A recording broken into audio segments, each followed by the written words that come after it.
Hello, everybody. My name is Michaela. I am the senior sales agent here at the Urban Writers. I'll be your host today. We are going to give a couple of minutes just to wait for everybody to join. In the meantime, please hop in the chat and let me know how your day is going. If you have any projects going at the moment, the topics that we are going to go over today is kind of late stage in the project creation process.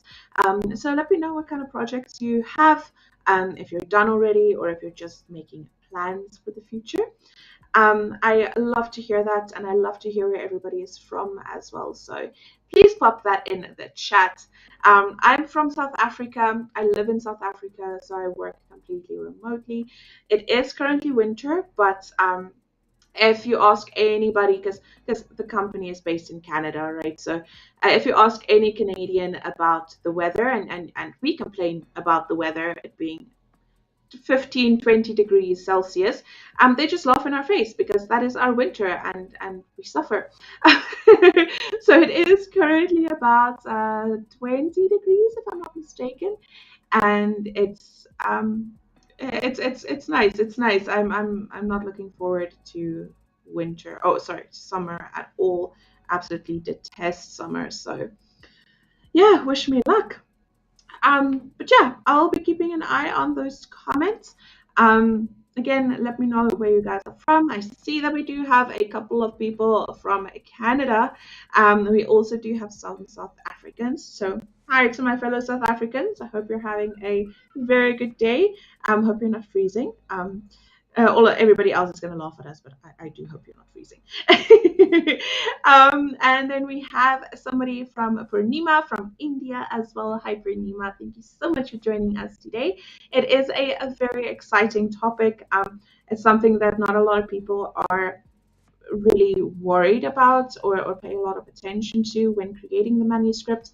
Everybody always focuses on the manuscript itself and the writing process. So but it is a very, very important part of the process. We have Gary from Panama. Hi, welcome, Gary. um, yeah, and oh, we got somebody else as well. And then we have, I am not going to pronounce your name because I am going to butcher it. Hyacinth, is that how we pronounce it? I'm sorry if I am butchering it. Um, from the Caribbean. So hi, we have somebody from all over the world, or people from all over the world. So welcome. It's always lovely to connect and see where everybody is from. What's the weather like by you guys at the moment? Is it cold? Is it summer? Is it spring? I believe we're going into spring in 15, 16 days.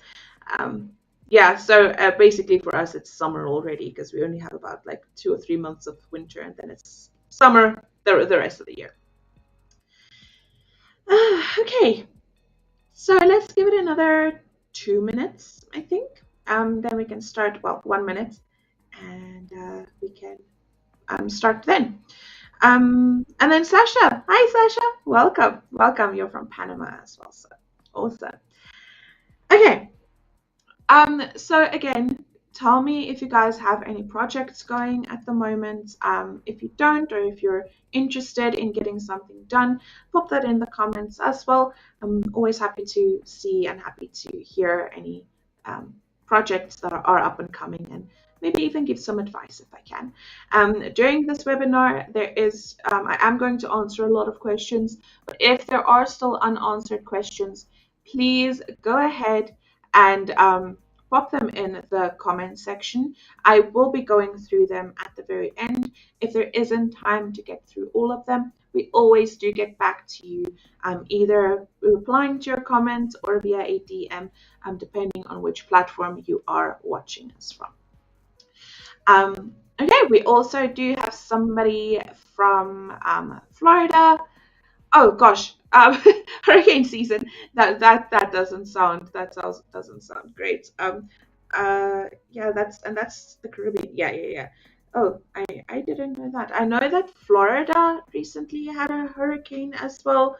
I was actually talking to a customer who was from Florida, and it was in the middle of a hurricane. And I said to her, "Listen, don't even worry about it. We can reschedule. I don't want you to have to worry about this and then have a hurricane outside of your house either." Yeah. So let me see. Okay, we have Jane from Colorado. Hi, Jane. And then Gary says, Sasha has a new book up on Amazon today, done through W the Urban Writers. Very exciting. Oh, that's awesome. That is amazing to hear. We always love to hear people's success stories and just where people are in the publishing journey. Um, we don't unless a customer, because most of our customers are returning customers, right? Because I don't mean to toot our own horn, but the services that we do provide is really top notch, and it is very, very high quality. So we don't customers don't always tell us where they are during their publishing journey and how they're doing, and how many sales they've done, because we don't keep up with that, right? So it's always lovely to just hear somebody or just posting their first book and being updated with that. All right. Okay, so we do have um, more from India. And it's raining in India. I love the rain. Oh my gosh, I love the rain. It's as summer is rain season in South Africa, in case you didn't know. So if that's kind of a catch-22. I love the rain, but I also hate summer. So you know. Alrighty, I think we are good to go. So let's dive right in. Again, if you do have any questions whatsoever, please pop them in the comment section below. I might be answering quite a few questions for you anyway, but just in case, if you do have anything else that you want clarity on, pop them in there. If I can answer, I definitely will. Alrighty. So today we are gonna go over book descriptions and formatting for Amazon and KDP. So we are gonna I'm basically going to take you through how to produce a book description and what you need to look out for formatting, and also why these elements are important when you are publishing. So, first off, a little bit about me. As I mentioned, I am the senior sales agent here at the Urban Writers. I've been a ghostwriter for 7 years and produced over 270 books. In my career as a ghostwriter, I don't write anymore, but yeah, it was a long career, and enjoyed it very, very much, of course, as well. I've specialized in both fiction and nonfiction books, specifically children's books, for fiction and nonfiction. Absolutely adored writing children's books. So if that is something that you're interested in, you're welcome to reach out to me, and I can get you set up with an amazing writer, an amazing team to do your children's books for you. And then I have been at the Urban Writers for 5 years as well. So basically part of the furniture. If you have spoken to somebody in the past at the Urban Writers, chances are you've possibly spoken to me. Okay, now a little bit about the Urban Writers. So the Urban Writers were founded in 2018 by Marco and Natasha Matinho. We started out with a handful of writers, handful of editors, and have grown into being a business with over 5,000 creative minds on the platform. We've written over 1 billion words, and we have over 20,000 happy customers that are active on the platform as well. Now, if you do see Dibbly floating around as well, we are basically one and the same. Dibbly is um, basically the mother company, and Dibbly Create is also part of that. And then we have the Urban Writers, which has a bunch of freelancers and where you can actually work with people in order to create your books. Alrighty, now for our agenda. So, first off, we are gonna go over the importance of a book description and formatting. We're also gonna go over writing a successful book description, keywords and metadata, and why those are important, and how you can find those, formatting your book for KDP, designing your book's interior, and finally uploading to KDP and Amazon. Now, I'm not going to take you through uploading to Amazon specifically, like I'm not going to go through that process, but I'm going to give you some tips and tricks to make sure that you are ready to upload to Amazon.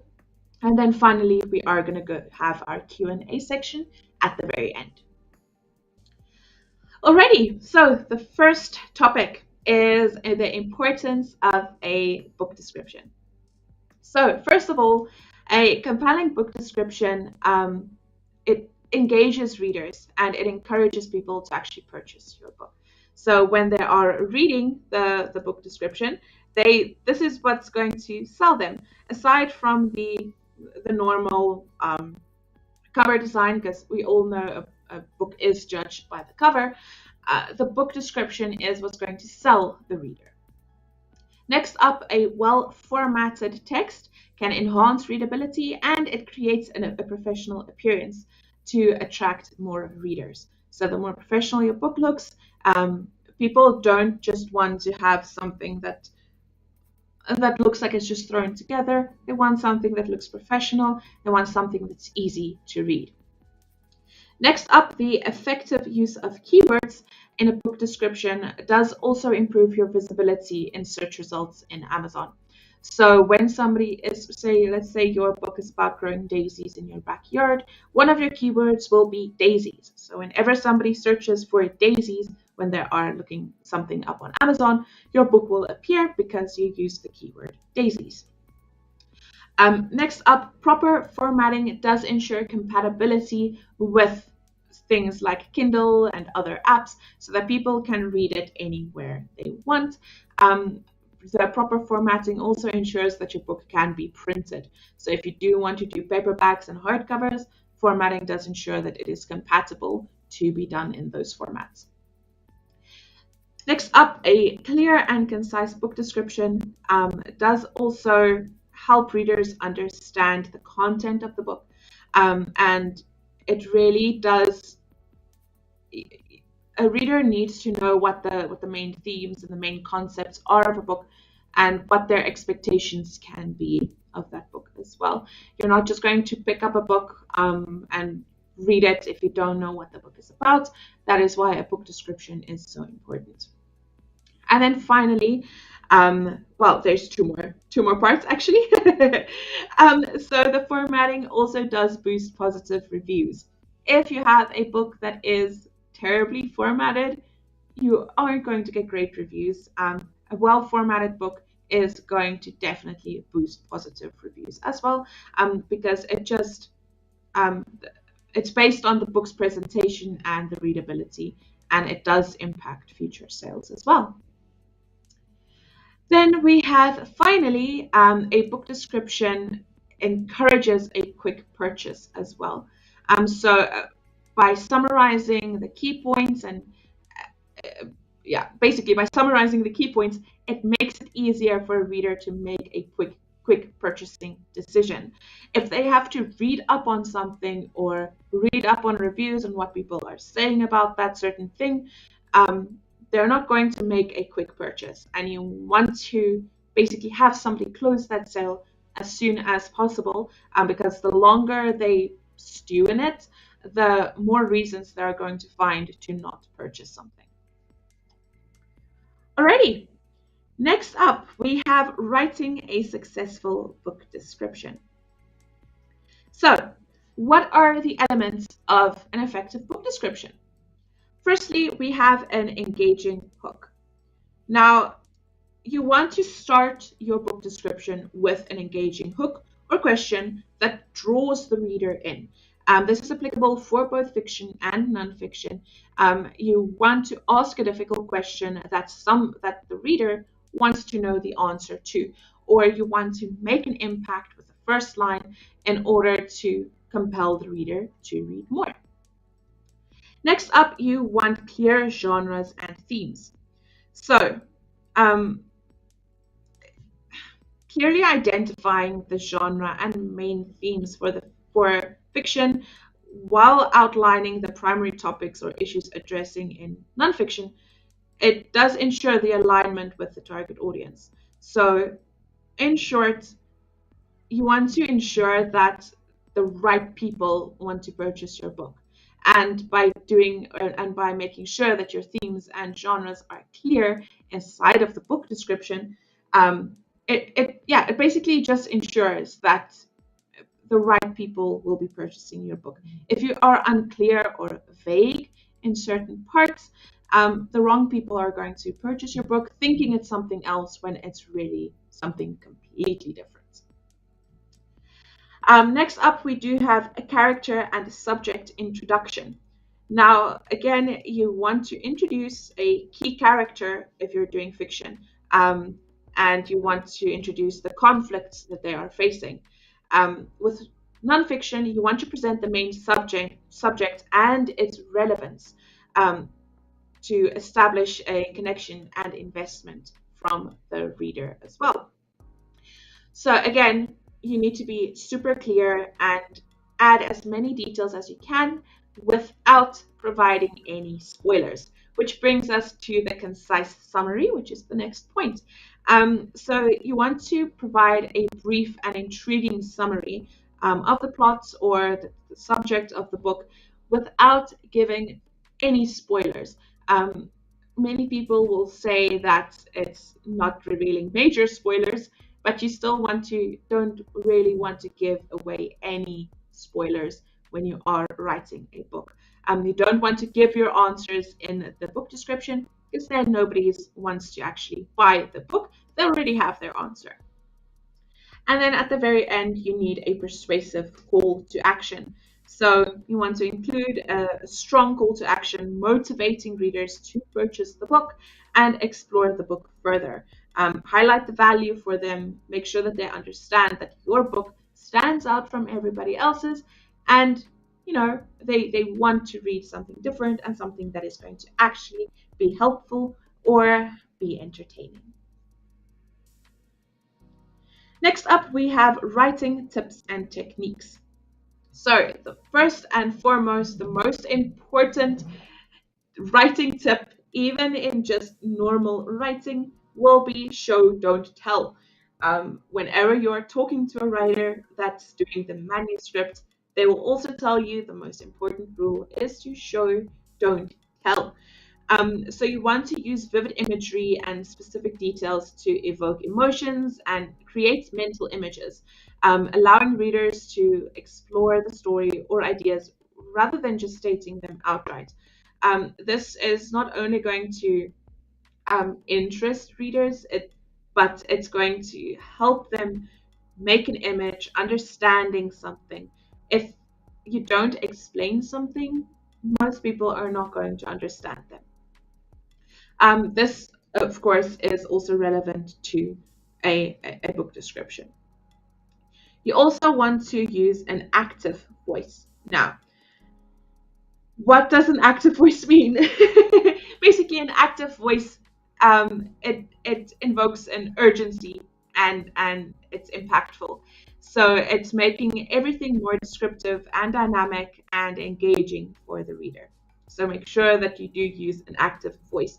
If you're not 100% sure about what that means, literally Urban Dictionary has an example of this. I don't want to go too much into this, but go ahead, look it up, make sure that you're understanding it, and make sure that you are using that when you are doing a book description. Next up, keywords.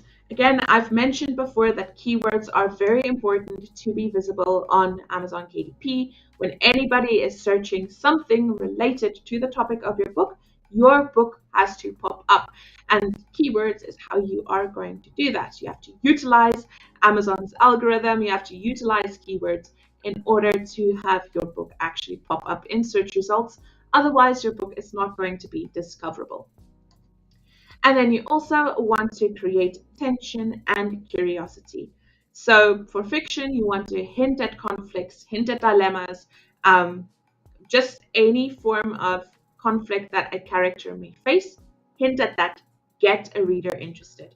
For nonfiction, pose a thought-provoking question that maybe a reader didn't know that they needed the answer to, and you just provoke them into wanting to know the answer to that, and that answer can be found in your book. Okay, next we have some common mistakes to avoid. So, first off, overly vague language. So, don't use generic terms or cliches. Actually, use language that captures the unique aspects of your book. Flaunt that. If your book is unique, if it has a unique element, make sure that the reader or the potential reader knows about that, because chances are in the genre that you are publishing in, there are already books published. Okay. And a reader will basically go through different book descriptions and then choose which book they want based on the book description. And if your book is not standing out, they're not going to choose to read your book.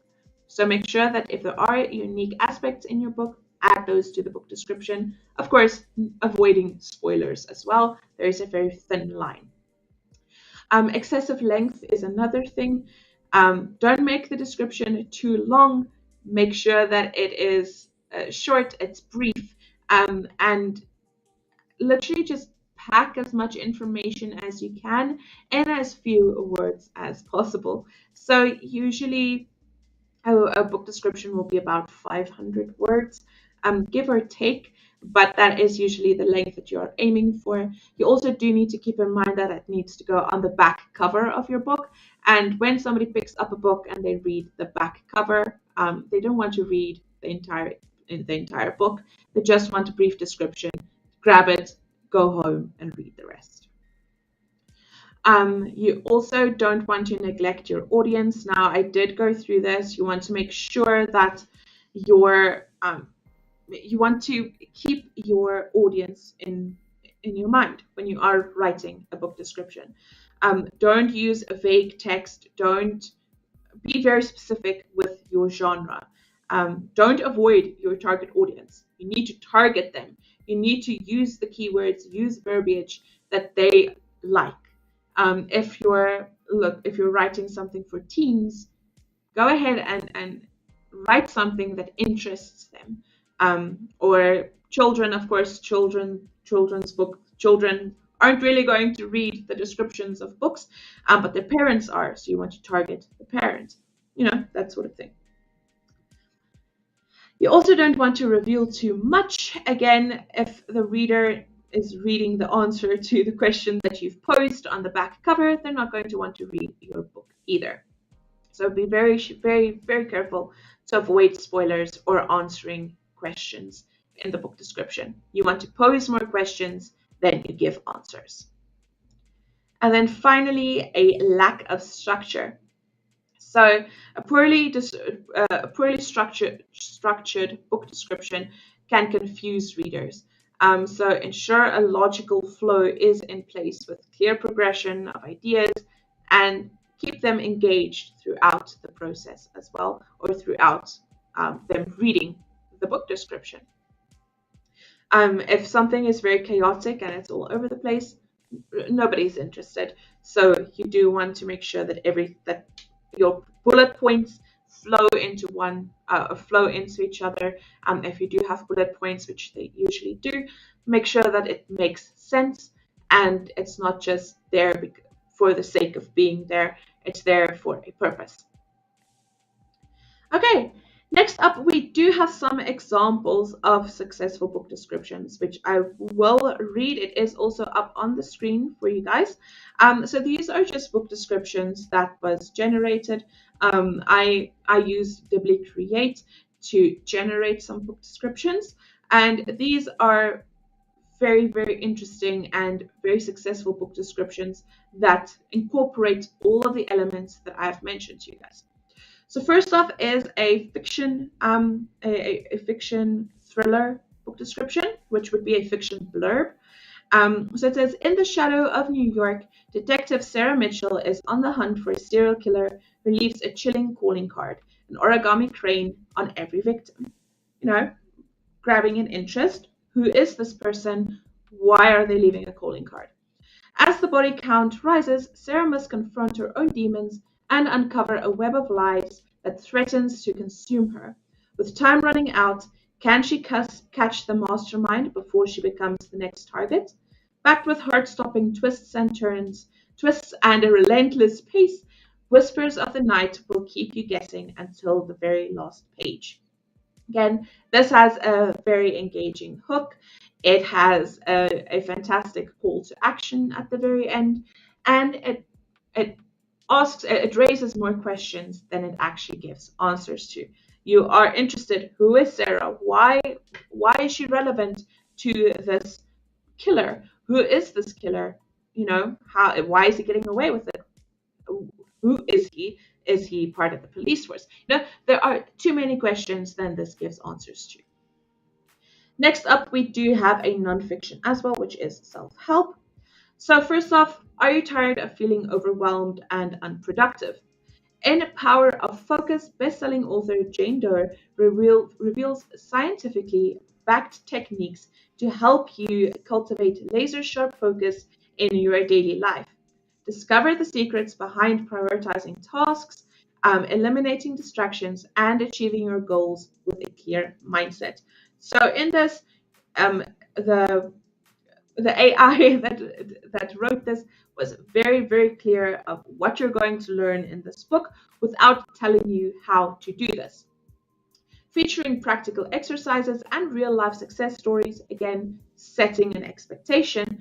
The essential guide empowers you to take control of your time and energy, leading you to a more fulfilling and productive life. Unlock your potential today. So yeah, basically just go ahead, look at bestsellers, read their book descriptions, and see what you can take from those as well. Chances are you're definitely going to see a pattern in those. Alrighty, next up we have the importance of keywords and how to choose the best ones.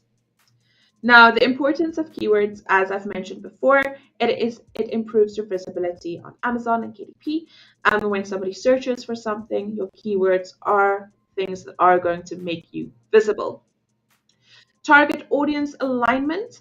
And again, by using relevant keywords, authors can better connect with their intended audience, ensuring the description resonates with the reader's interests and specific genres and topics. It also increases your sales potential. So, a well placed keyword can attract more clicks and conversions as they align with what the readers are actively searching for. These need to be updated regularly as well. Make sure that you are checking to see that you are getting engagement and you are getting sales. If you are not, you are probably using keywords wrong and you can readjust that. It also does give you a competitive advantage. Most people that are publishing don't know how to use keywords or how to use them, or that they should actually use them. This gives you a competitive advantage above anybody else in the genre. So as long as you know what to do, you're going to get a great, you're going to get more, what's the word? More results than other people might that are not using keywords properly. And then finally, it does enhance your reader engagement as well. Basically, keywords can convey the essence of the book. It needs to grab the reader's attention and encourage them to read further or, purchase the book as they quickly understand the content's relevance and its interest, and that it's to their interest. So again, you want a quick purchase. The longer a person waits to add something to their cart or to make the purchase, the more likely it is that they will not purchase that certain thing at the very end. Next, we have choosing keywords. So, you need to research your relevant keywords. Um, Again, go ahead, look at other bestsellers in the genre, see what keywords they're using, see what's popping up when you're searching keywords that you are interested in using, and ensure that the right things are actually popping up. Also, it doesn't help if you're using obscure language, such as, let's say I'm saying, again, Example, growing daisies in your backyard. If I'm using a word like, gosh, red soil as an example, if that is one of my keywords, nobody's going to look for red soil on Amazon unless it's something very, very, very specific. If somebody wants to know a little bit more about red soil, they'll Google it, or they're looking to purchase it. But you want to daisies. Daisies are your keyword. That is what people are going to search if they want to learn more about daisies. That sort of thing. So make sure that um, you basically just research the relevant categories and research the relevant keywords for those categories. Next up, consider reader intent. So think about what the potential readers might search for when looking for a book like yours. Again, focus on terms that reflect the themes, the topics, and other unique elements to your story and your idea. Um, Again, don't be too specific. Don't use obscure keywords, but make sure that it is also a little specific. Again, there's a very, very, very thin line, and you're going to have to do your research on this one. So utilize long tail keywords as well.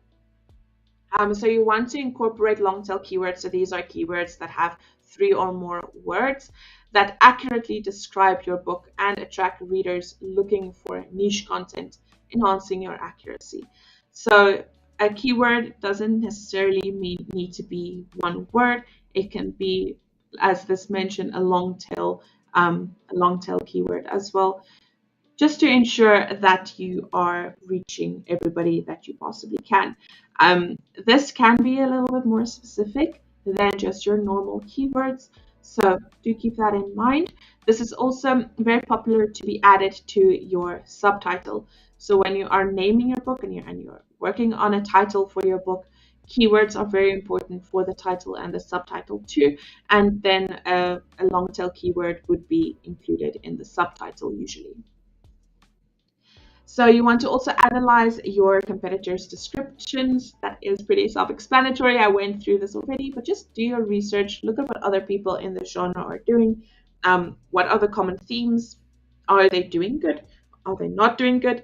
Look at the best sellers and the worst sellers and compare the two and see what's working for them as working for the best sellers as opposed to the ones that aren't selling any books. And then you also do want to test and iterate the keywords. So you want to experiment with different keywords in your description and monitor the performance. You can go ahead and adjust it afterwards as well, and you need to be willing to adjust it too. If your book is not performing, it is probably your keywords, part of your marketing. So do go ahead and consider changing your keywords, updating them, and doing a little bit more research. Okie dokie. Next up, we have optimizing metadata for better visibility. Now, I did add a little section here that basically just takes you through what metadata is. It sounds like a scary word to some people. It really, really isn't. So I'm just going to read this quickly just so I don't confuse anybody with different verbiage. So let me go ahead and read that quickly. So, metadata refers to the essential information about a book, including its title, author name, description, keywords, categories, and the ISBN. It plays a crucial role in enhancing discoverability on platforms like Amazon and KDP, helping readers find and engage with the book, ultimately improving sales potential and success. So basically, your metadata is just the essential information about your book that's going to boost your sales. Now, here are some ways to optimize your metadata. First off, craft a compelling book description. Again, I went over why a book description is important, so I don't have to go through that again. But a compelling book description is very, very important. Next, relevant keywords. Again, super important. Select appropriate categories. So when you are uploading to Amazon, ensure that you're selecting the appropriate categories. Make sure that you're selecting all of the categories that are relevant to you, and don't select categories that aren't relevant to you because you think that might get you more sales. Only choose things relevant to you. Keep your information accurate and concise.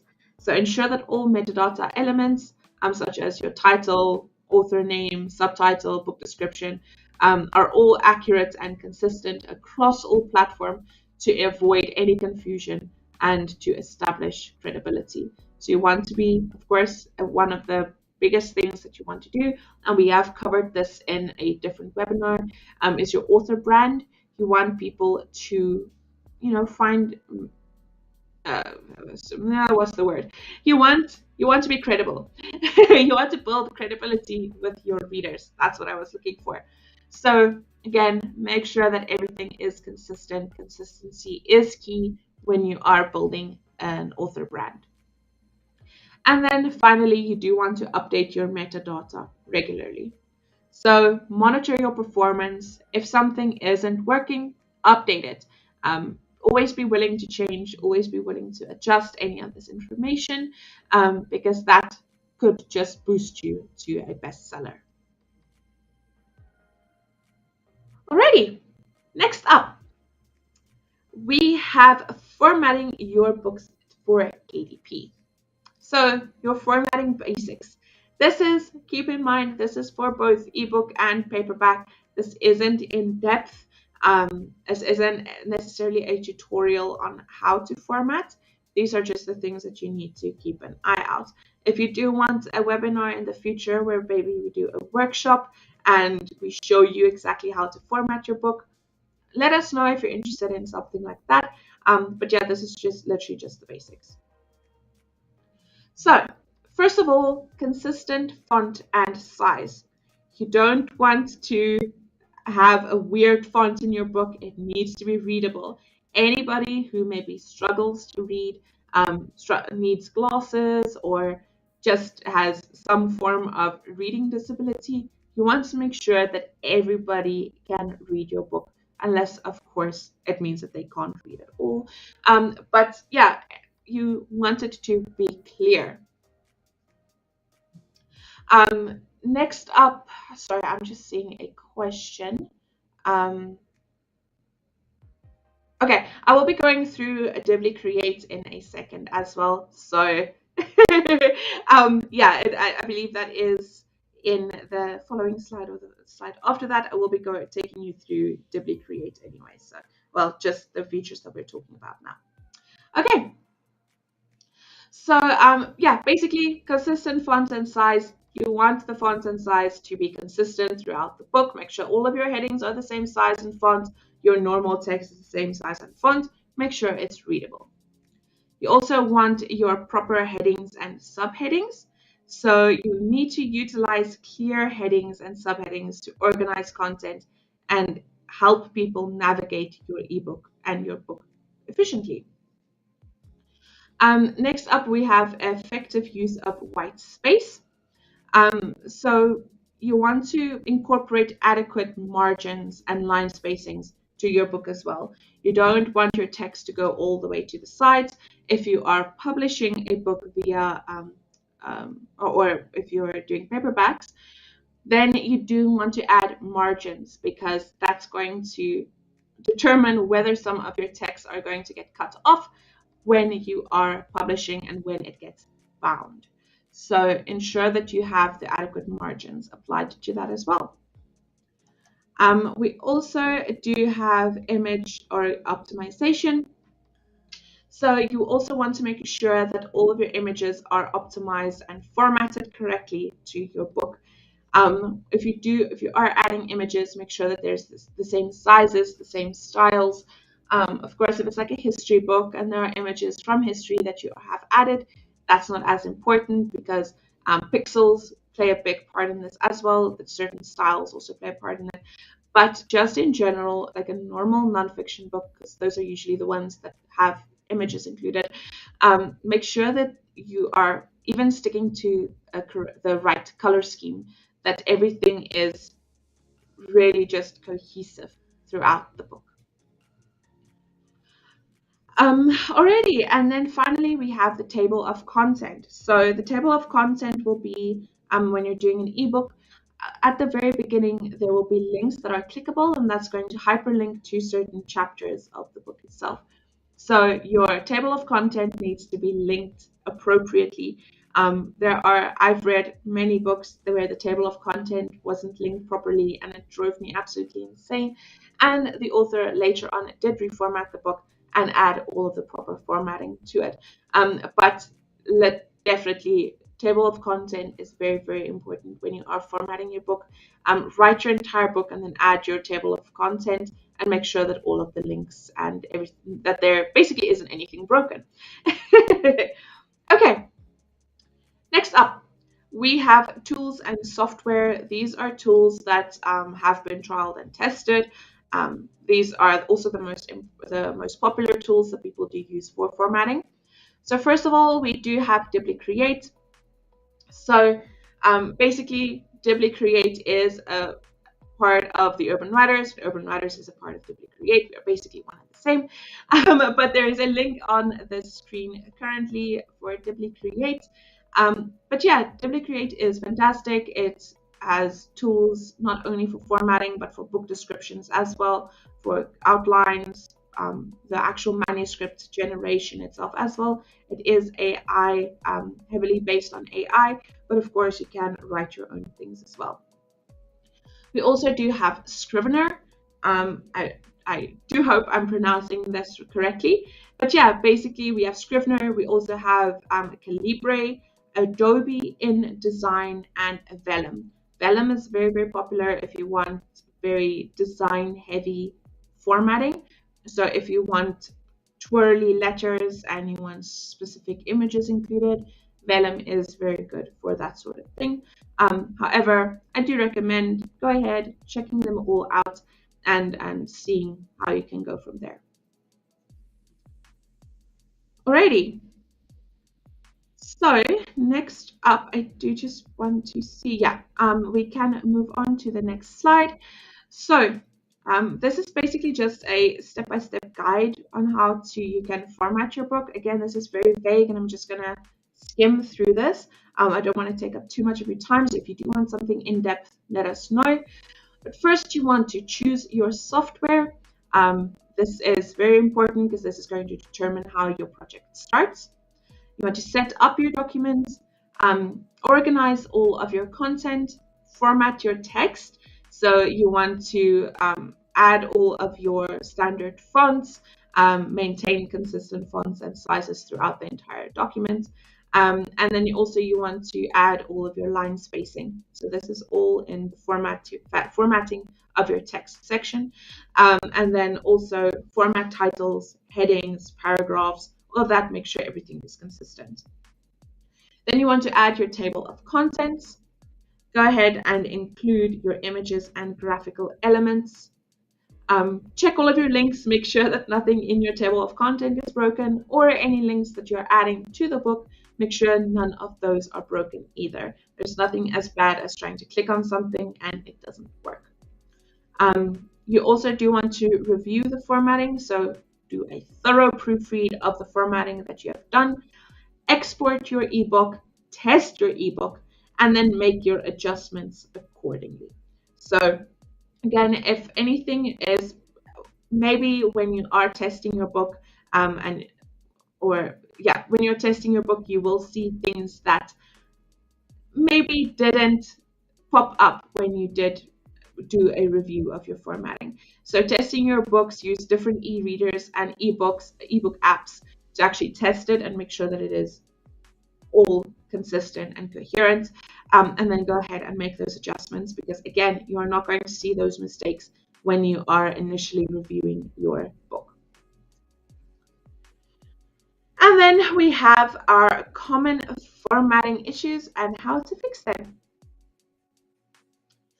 So that would be the next page. Let's just have that load. There we go. Okay. First off is inconsistent font size. So this I know this doesn't need to be explained. It just means that you are using different fonts and different font sizes throughout the book. Not talking about subheadings being a different font or a different size to the normal text, I'm talking about normal text being different or the subheadings being different to other subheadings. Now, to fix this, you can review the entire document and standardize the font and style and size. So you can use the same font for the body text and ensure headings all follow a consistent hierarchy with uniform sizes. So you're going to have heading 1, heading 2, heading 3, and make sure that you are using those appropriately. Don't use heading 3 as a chapter heading. Use heading 1 or heading 2 for that. And then any subheadings after that in the chapter will then be heading 2, heading 3, heading 4. Next, we have improperly formatted headings. So make sure that your headings and subheadings all use the appropriate styles in your formatted software. This is also going to affect the table of content. So ensure that your headings are actually headings and you're using them as such. There's also excessive line spacing and indentations. So just go ahead. Usually you're gonna so your line spacing will be about 1.5 or single spacing, and ensure that your paragraph indentations are consistent throughout the document. If you have paragraph indentations, you might just want it on the first paragraph of every chapter, or you might want it on every paragraph, but don't have it so that it's actually indented one paragraph and then the fourth paragraph and then the next chapter doesn't have any indentations. Make sure it is all uniform. And then we have images not displaying correctly. This is a massive thing that I myself have struggled with in the past as well. So make sure that your images are properly sized and formatted. Use images in optimized formats, so like JPEG or PNG. Don't use other formats. They don't always work. They don't always show up on all e-readers or even Kindle. It doesn't show up. So make sure that you're using PNG or JPEG when you are adding images, because that's going to allow it to actually show up consistently. If you're still having issues with it showing up, maybe try a different image. It might just be that image specifically that's having issues showing up. And then finally, we have broken and missing links. So you want to test all of your internal links, both in an e-reader format, and your normal when you are doing your review and formatting everything. You want to test it there as well. Any external links that you are adding as well, test those. In some cases, websites might shut down and then that link is broken. Nobody can use that link, or it's not linking properly. Make sure it is hyperlinked. So again, make sure these are details that you have to ensure are properly taken care of, because it's going to enhance the reader's experience as well. Alrighty. Next up, we have designing your book's interior and the best practices for interior design. So the interior design of your book. It's not the interior design of your house, in case you were wondering. Okay, first off, you want consistency in layout. There's nothing as nice as an aesthetic layout. Whether it's in a book or a house, there needs to be consistency. So maintain uniform margins, fonts, alignments, all of those sorts of things throughout the entire book. You want appropriate typography as well. You want something visually pleasing. Please do not use Comic Sans for your book. It is, unless you're doing a children's book, but that is a perfect example of a terrible font that a lot of people use for their books, and it's not aesthetic, it's not visually pleasing. Nobody wants to read a book in Comic Sans. Usually people use Times New Roman or Georgia. Georgia is my preferred font when I am formatting anything, but again, it is up to your personal preference. Just make sure that it is readable. Again, effective use of white space. So allow for sufficient white space around the text. Make sure that none of your text is going to get cut off when it's being bound. And of course, having that nice white border around your book, again, is aesthetically pleasing and it makes your book look more professional. You also want a well-defined hierarchy. So you want to establish a clear hierarchy with varied fonts and sizes and styles for your heading. So your headings need to stand out from your normal text. You want the reader to know that they are moving from one section to the next. Careful image placement is the next thing. So make sure that your images are very, very high quality. If you don't have a high quality image, rather don't add it. Rather don't add anything at all, as opposed to adding something that is terrible quality and the image isn't visible in the first place because nobody can zoom in on it. It's pixelated. It's just bad quality. And of course, your image placement is very important too. Make sure that it's relevant, that the images are relevant to those specific sections of your book as well. We then have chapters and section breaks. So you want page breaks to distinguish chapters and sections. You can also consider adding decorative elements or headers to enhance transitions and signal content changes. So chances are that maybe in one chapter you're going to go over multiple different, I don't want to say topics, but points. And you want the reader to know, okay, it's changing from this point to this point to this point. So later on, if they do want to read something specific, they know exactly where they can go and look for it. Page numbering, this is for paperback. So when you are doing an ebook, you're not going to include numbering because somebody might read on their phone, somebody might read on a Kindle. So the page sizes are going to change significantly based on the program or the software that they are using, hardware that they're using, sorry. So yeah, you want to ensure that when you are doing your paperback formatting, you are including page counts. So the page counts can be at the bottom or it can be on the top, depends on your personal preference, but they need to be added. So there is a setting that you can add that as well, whether you are using Word or you are using, say, for example, Create, there is an option to add page counts. You also want to test readability. So you can go ahead when you are doing the interior, so the paperback formatting, print a page out, test it, see if it's readable. What I like to do is I like to print it on I like to do it on a A5. Yeah, so basically just split an A4 in half and then I'll print it and I'll see if it is visible. If it is not, then probably I need to adjust my font size, I need to make it a bit larger, or I need to change my font. And then finally, you want to solicit feedback as well. So ask people what they think about it. Chances are that you do have somebody that's quite critical in your family that's not afraid to give you their honest opinion, and that is what you want. You do want an honest opinion. You don't want anybody sugarcoating it, because an honest opinion means that you're going to fix what is wrong with it, and which again means that it's going to be fixed for your readers who are actually going to pay for your book.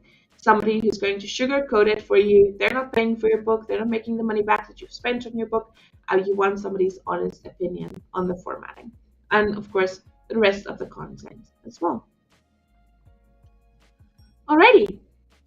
I do believe, yeah, okay, next up. We have tips for different genres. So I did go ahead, these are just the main genres. Of course, there are so many genres that you can go over and you can read through and see what kind of tips you can get for formatting for those genres. These are just the first four that popped into my mind. So first we have fiction. So for fiction, you want to use bold chapter headings and appropriate dialogue formatting. with indentation for clarity. So when there are dialogues in the book itself, make sure that it's actually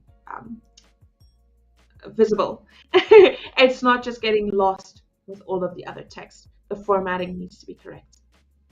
And then again, incorporate your white space effectively. Again, it's very important to incorporate white space.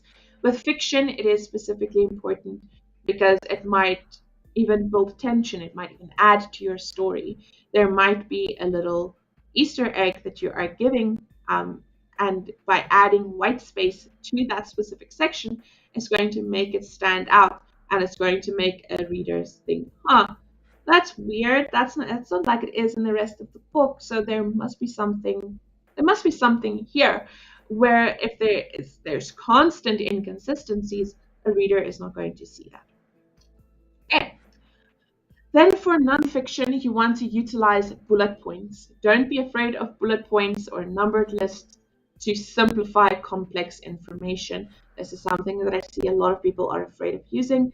This really does help, and it makes your book look a lot more professional. And of course, it helps with clarity too. And with nonfiction, subheadings are, headings and subheadings are extremely important. Again, because you're giving them so much information, there needs to be some form of organizing this. And they know, okay, this information was under this heading. I'm going to go look for this heading and then I can find that information. Subheadings, and subheadings aren't really relevant to fiction unless it's very specific. But to nonfiction, it's crucial to organizing your book properly. Next, we have romance. So basically, you are just looking to, you basically want an intimate and readable typography, right? You want symbols for scene breaks and something that guides the book smoothly, something that I've seen in a lot of books is that they maybe use roses as when you do have chapter breaks. So, for example, if your chapter takes place in the morning at the beginning of the chapter, and then the next part of your chapter will be taking place the next morning or that night, they use a little rose just to separate the two sections. And that is very powerful. If you don't want to start a new chapter, if maybe that chapter is too short, it's a very powerful tool to utilize. And then, of course, you want to balance your narrative and dialogue with thoughtful spacing, just like I mentioned in fiction as well, because romance, of course, is fiction too. And then children's books. For children's books, you want to select larger texts. So you want appropriate and readable texts. If it's for very small children and they're just learning, or they can't read yet, or they're just learning how to read, um, bigger the fonts, the better. The easier it is for them to read and to pronounce, or to form the letters as they're reading it, the better. Because you're going to have a lot of images included in your book. You want the text to stand out as well. You don't want it to be boring. A child still needs to be interested when you are adding text to your book. And then you want to also basically maintain a simple layout with generous line spacings, again, just to make it more reader friendly, and margins to support your illustrations as well. Okie dokie. So I do, let me see if we have time.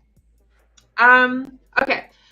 So we don't really have time. This was basically only added for us if there was actually time to go through it. But if you guys are interested in me guiding you through exactly how to format a book and how to create a book description, pop a message in the chat in the comment section, and I will guide you through that. But what we can do is we can go to the next slide, and then I'll just let you know exactly what Dibly Create can do. So with Dibly Create, in a previous webinar, I did guide everybody through how exactly to create an outline, how create Kip, who's our AI helper, can create certain well, it can basically generate the book itself. It can do the book description for you too, so you don't have to do the book description. And then you can also go ahead and do the formatting in Dibbly Create as well. So what we will do is we will see if anybody is interested in seeing what's how they can format certain things and how they can um, get a book description generated, and then we will host an entire other webinar for that specifically. This webinar did go a little bit over time. Yeah, so there is currently a 7-day free trial going, so you can sign up. You have 7 days to try it for free. So if you do like it afterwards, you can continue your subscription. It is absolutely fantastic. It's a great tool for publishers and writers alike. So and it's also quite cheap. So do go ahead, check it out, and then we are always there. If you do have any questions, you're always welcome to reach out to us at sales@dibbly.com. Alrighty, next up we do have a free ebook that you can go through. So this is completely free. You can click on the link that will pop up on the screen. So this is a free ebook that we did write using our AI generator. And this is literally just a book on mastering Dibbly Create and how you can go from just having an idea and to publishing within a minuscule time frame with minimum amount of money, and you can generate everything using AI and Dibbly Create. So this book covers all of that. So click on the link, check it out. It is also available at www.dibbly.com. There will be a link there as well. Alrighty, next up, we do have preparing your files for upload. So again, I'm just going to go through this very, very quickly. I'm not going to actually guide you through update or posting this on Amazon and KDP, but it is straightforward. They have amazing guides as well. These are just things that you need to look out for. So first of all, select the appropriate format. Ensure that your manuscript is saved in a compatible format for KDP. So if you're doing ebook, you're going to look at docs, doc, or even EPUB. Usually the most popular is just a Word document, so docs, and that's always accepted for an ebook. When you are doing paperback, you want to upload a PDF. Don't upload a Word, upload a PDF. That's usually what Amazon prefers. And then your images need to be also formatted in JPEG or PNG. You also want to select the correct page sizes. So format your book appropriately. If you are formatting it to 6:9, this is for your paperback. Again, as I mentioned previously, people read ebooks on all different sizes. So there's only one basic size for ebook. When you are doing paperback, that is completely different because there are multiple trim sizes that you can choose from. 6:9 is the most popular. So if you are formatting your book in 6:9, you do want to ensure that you're uploading it as 6:9 as well. Otherwise, you are going to get an error. So again, make 100% sure about that and make sure that you are formatting your manuscript according to your cover design as well. So if your cover design is 5:8 and your manuscript is formatted in 6:9, it is not going to fit. You are going to get errors. Create your table of content. So make sure that you do include your functional table of content as well. Check for formatting consistency. So ensure that everything is consistent. There aren't any errors. Optimize your images. Make sure they are very, very high quality. Proofread and edit your book, of course. I usually like to write my book, format it accordingly, then proofread and edit, and then go through the formatting again. That way, I kind of get a little bit of a break from writing, and I can just focus on the formatting, and then I can go back and edit it afterwards, and then go back to the formatting, so it's not as overwhelming. Um, we also do have create a compelling cover. So again, as I mentioned before, everybody judges a book by a cover. Anybody who says they don't, they aren't telling the truth. In all honesty, there are very, very few people that aren't going to judge a book by its cover. You want an eye-catching, good, high-quality cover. So make sure that you are creating that. If you can't do that, most people are not professional graphic designers. Get a cover designer to do it. It's very, very important. You also need to gather your metadata information. So prepare your book. Make sure that you have your title, book description, author name, subtitle, keywords, all of those ready when you are publishing. Review KDP guidelines as well. So go ahead, familiarize yourself with the KDP guidelines. Even when your book is still being written, whether you're getting a ghostwriter to do it or if you're doing it yourself, take the time to familiarize yourself with KDP guidelines and write accordingly and format accordingly. And then finally, you have upload and preview. So when you are uploading your document to KDP, you will be able to preview it as well. And then we have next up, yeah, next up we have tips for a smooth upload process. So first off, prepare your files in advance. You want to make sure that you're following KDP guidelines. So this all works hand in hand with what I mentioned previously. Use the KDP previewer. Utilize that tool. It is free. It's really going to be very, very beneficial to you. Double check, triple check, and quadruple check your metadata information. Break the process into steps. If it seems overwhelming to you, do little by little. You don't have to do everything at once.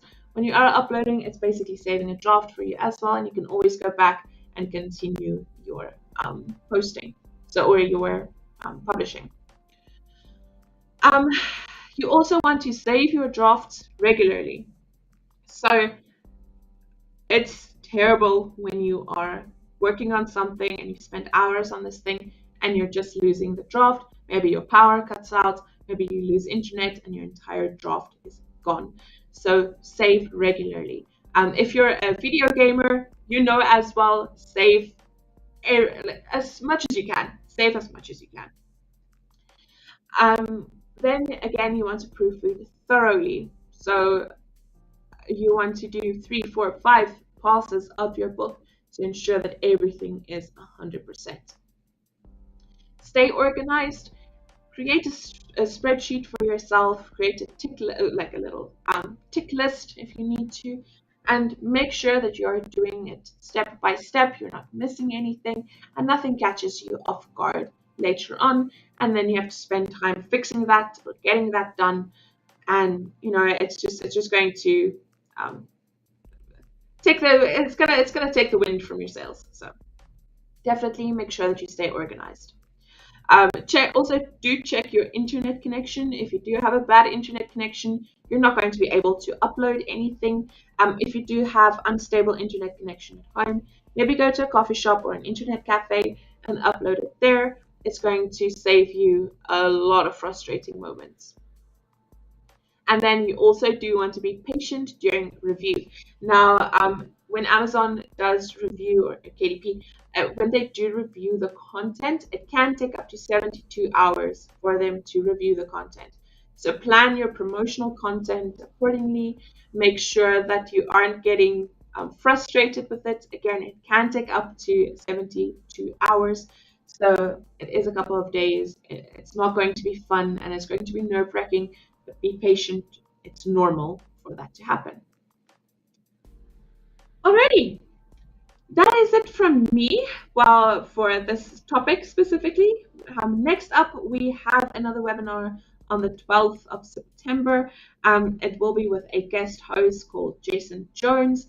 They're absolutely fantastic, and they're going to take you through basically taking your project from manuscript to marketplace.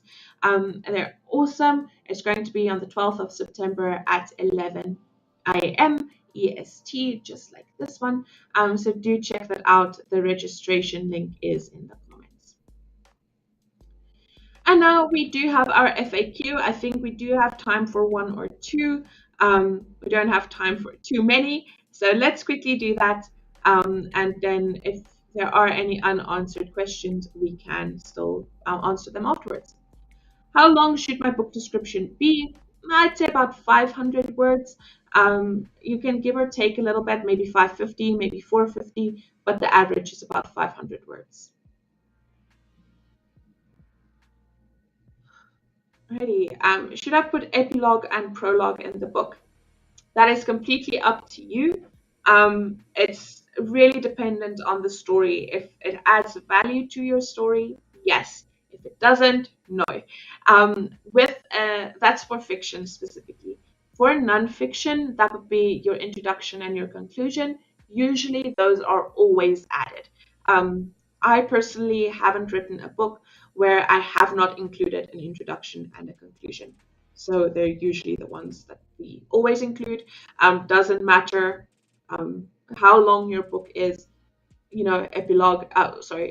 introduction and conclusion are included most of the time, but there is more wiggle room with fiction.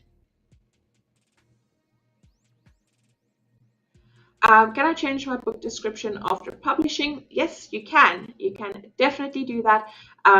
Amazon actually does allow you to change and update your book description and even your cover design and stuff as well. So go ahead, check out what you are allowed to change as well, but you can definitely change your book description after publishing. Many people change their titles too. So if something is very specific to say 2024, 2025 comes along, they just change that topic or that title to 2025. Alrighty. Can the urban writers create a book description for me? Yes, we can. So we can either create it for you. So either a human can create it for you as the urban writers. A freelancer can come in, create the entire thing for you, and format it to HTML. And then we can also do it via Dibly Create. So you can generate your own outline via Dibly Create. It would just need to be just need to convert it into HTML, which you would need when you are uploading to Amazon. We can definitely do that for you. Book descriptions are also included in most of our bundles and our AI nonfiction package. So if you haven't checked out yet, please do. It is awesome. It basically utilizes and merges both AI and human to create the perfect manuscript, and a book description is included by default as well. So reach out to us if you are interested in that. It basically cuts the time that it takes to create a book in more than half, and it also costs less than half as well. So definitely do check that out. Alrighty, I do think that is it. Please do go ahead and add any more questions if you do have. Reach out to us at sales@theurbanwriters.com or sales@dibly.com. All of our contact information is also available on www.theurbanwriters.com. Feel free to reach out to us. We're always happy to help, always happy to hop on a call, and always happy to answer any questions that you might have. Okay, have an awesome day ahead.